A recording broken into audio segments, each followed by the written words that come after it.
In 1889, the small town of Silver Ridge sat between dusty hills and open sky. Old wooden stores lined the main street like tired men. Horses carried secrets their riders never knew about. Jake Thompson was 23 years old. He was a cowboy who worked hard but stayed hungry. He chased cattle and memories across the Wild West. From sunrise to sunset, he worked on any ranch that paid fair wages. He branded young cattle, fixed fences, and broke wild horses. At night, Jake slept in hay behind Miller's horse stable. His bedroll was thin, and his dreams were even thinner. His father, Samuel Thompson, once owned land north of the town. People said he had big plans. He built fences before buying cattle and spent money on water pumps. He borrowed money against every acre he owned. When a bad storm killed half the cattle herd in 1887, it took the land and his life. Jake buried his father with his own hands under a lone tree.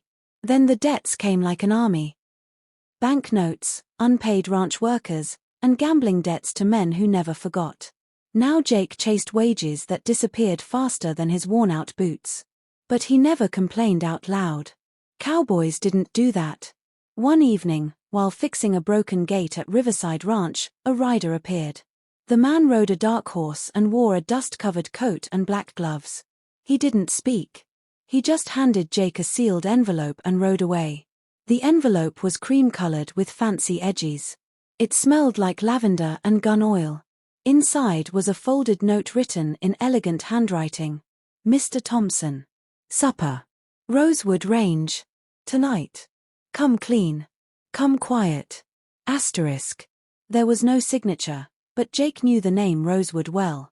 Victoria Rosewood was the cattle baroness, a widow who owned land as big as some states. She had a temper like wildfire.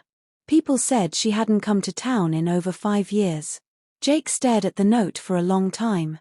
He didn't own a clean shirt, but he could borrow one. He didn't know what she wanted, but he knew the world never gave men like him anything without a fight. So he packed his knife, tied his hat, and headed west toward the biggest ranch in Messer County. He rode toward a supper that would change everything. The sun was setting when Jake Thompson rode up to the gates of Rosewood Range. His horse, Storm, was as tired as he was sweaty, worn, and quiet as a prayer. Jake had borrowed a white shirt from an old friend.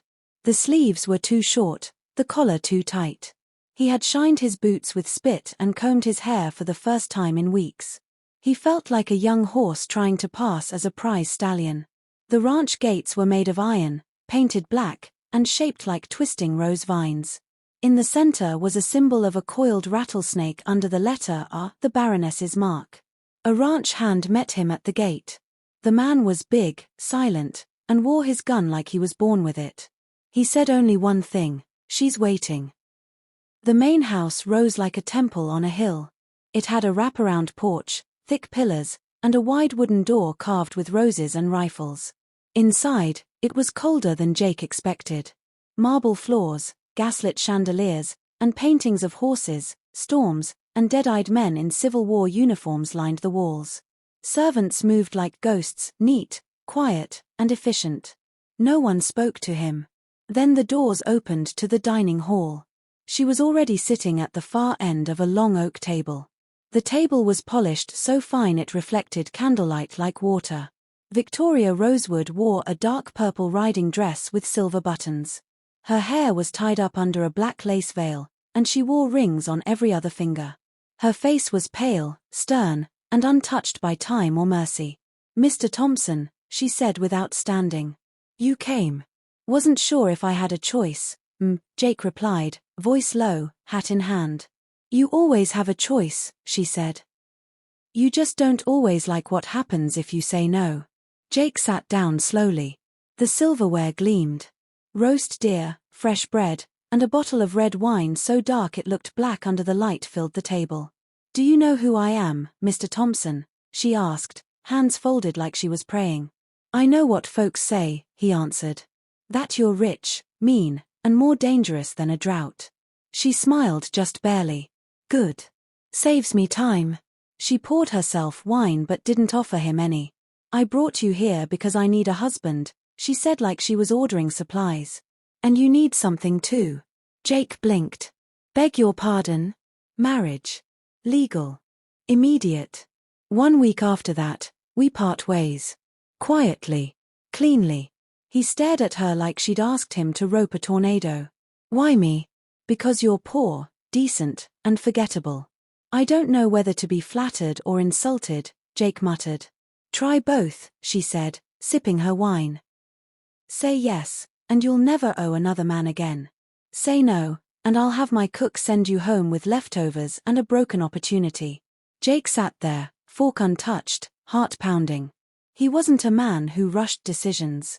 But something in her voice, like a gun cocked under the table, told him this wasn't just about her. She was hiding something and wanted him close enough to see it. He reached for the wine, poured himself half a glass, and said, "You got yourself a cowboy." Victoria didn't smile. She just nodded. And that was the moment the whole world shifted. They were married at dawn. No bells, no crowd. Just a preacher from town who smelled like whiskey, a few ranch hands standing like statues, and the creak of saddle leather in the morning stillness. Victoria wore a black dress with lace at the cuffs and a veil over her eyes. Jake wore the same shirt he'd worn to bury his father, cleaned and pressed as best he could. "Do you take this woman?" the preacher asked. Jake looked at Victoria. Her face was stone, but her eyes were sharp. He wasn't marrying a woman, he was marrying a storm. "I do," he said, though it felt like jumping off a cliff. "And do you take this man?" the preacher asked. "I suppose I must," Victoria answered, flat and final. And just like that, it was done. No kiss, no smile, no flowers. Just 2 signatures, a handshake, and the sound of boots on hard dirt. The house at Rosewood Range was a different world. Servants moved with precision. Meals appeared hot and on time. Horses were brushed daily, and no one dared speak unless spoken to. Jake was given a room with silk sheets and a window view of the canyons. He hadn't slept in a real bed since before his father died, but sleep didn't come easy. Each morning, he found breakfast waiting: bacon, eggs, fresh cornbread. But Victoria never joined him. Each afternoon, he rode the fences, walked the fields, and met the workers. They called him Mr. Thompson now, but not with respect. More like caution. And every night, Victoria sat alone on the front porch with a glass of wine and a stack of old letters. Jake watched her from the hallway. Always the same routine: drink, read, sigh, and disappear into that locked room at the end of the hall. He asked once, "What's behind that door?" She looked at him with those ice-cold eyes and said, "The part of me that still matters." Jake didn't ask again. The days moved like slow cattle. Jake worked, watched, and wondered. He was a husband in name, a guest in practice, and a ghost when the candles burned low. But on the 3rd night, something strange happened. He found a letter slipped under his door. No name, no seal. Just a line written in perfect ink. "You have 6 days left to know who she really is." Asterisk. Jake stared at the paper long after the candle burned out. By the 4th day, Jake Thompson knew the truth he feared most. He wasn't the one watching the house. The house was watching him. Every door creaked differently. The maids whispered in corners and stopped when he passed. The ranch hands avoided his eyes. Even the horses seemed to pull away when he came near the stables. But it was that one door at the end of the hall, the one with the iron handle and the key Victoria always kept close, that kept him up at night. He tried to forget it. He focused on his rides, fixed a broken water pump, and checked the north fence line. But everywhere he went, the men looked at him like they knew something he didn't. Old Henry, the stable master, finally said it: "You best keep one eye open, son. The last man who asked too many questions sleeps under a patch of roses behind the barn." Jake tried to laugh, but the smile never came. That night, Jake couldn't sleep. He walked the halls by lamplight. The house was silent, too silent. On a hunch, he slipped into the study. There on Victoria's desk sat an open leather journal. He shouldn't have read it, but he did. Page after page filled with delicate handwriting, names, places, memories. One entry stood out. "I was never meant to be loved again, only remembered." Asterisk. Another. T, if you're reading this, I gave him the deal. He said yes. That means I have 7 days left. Asterisk. The journal snapped shut in his hands as footsteps echoed outside the study. He barely made it back to his room before Victoria's shadow crossed his door. In the mirror, Jake looked at himself not as a cowboy, not as a husband, but as a man who'd stepped into a story bigger than he could handle. He muttered, "What the hell did I marry into?" The 7th day came in strange quiet, hot and still, like the land itself was holding its breath. Jake woke to find Victoria gone.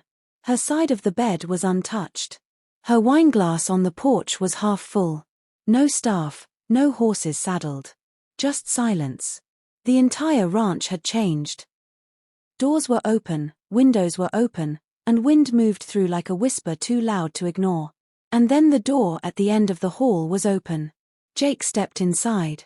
It was a room dressed in shadow and memory, velvet curtains, dust-covered chairs, and a large oil painting above the fireplace. A younger Victoria smiled beside a man with fire in his eyes. Beneath it, a trunk sat open. Inside were letters bound with string, a wedding ring in a black velvet pouch, and a single cracked photograph of Victoria holding a child. There was also a folded will, stamped and signed. Her entire estate, every acre, every horse, every coin left in Jake's name. And on top of it all, a letter addressed simply to my husband. Jake unfolded it, fingers shaking. "Jake, if you're reading this, then I've left. Not far, just enough to make it easier for you. I didn't need a man. I needed a witness. Someone honest. Someone poor enough to still believe in truth. I'm not just dying, Jake. I'm disappearing. And I needed to leave something behind that couldn't be bought. They'll say I married for show, that I lost my mind. Let them talk. But you know better now. Come find me if your heart's still clean." Asterisk. Jake saddled Storm and rode hard into the canyons, past the fences and flowers she had once pointed out from the porch. He rode where the land dipped low, where the sky met the bones of the earth. And there she was, beneath the old willow tree, sitting in a faded blue dress, her back against the trunk, a yellow flower in her lap. She looked up, pale, faint, but smiling. "You made it," she said. "Of course I did," Jake whispered, getting off his horse. "You owe me answers." "No, cowboy," she said softly. "I owe you peace." And with her final breath, she gave it. The wind blew gentle across the canyon. Somewhere in the distance, a hawk cried. 3 weeks after Victoria Rosewood passed, the hills of Silver Ridge were quieter.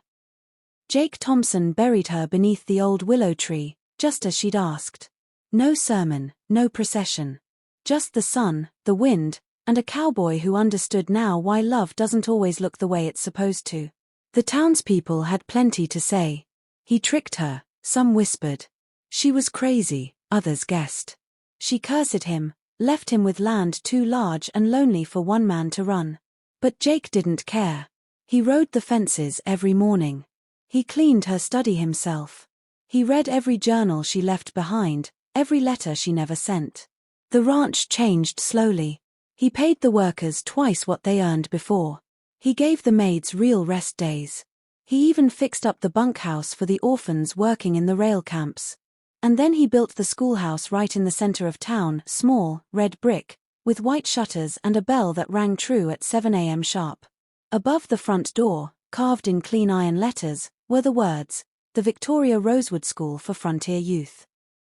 Jake taught the first class himself.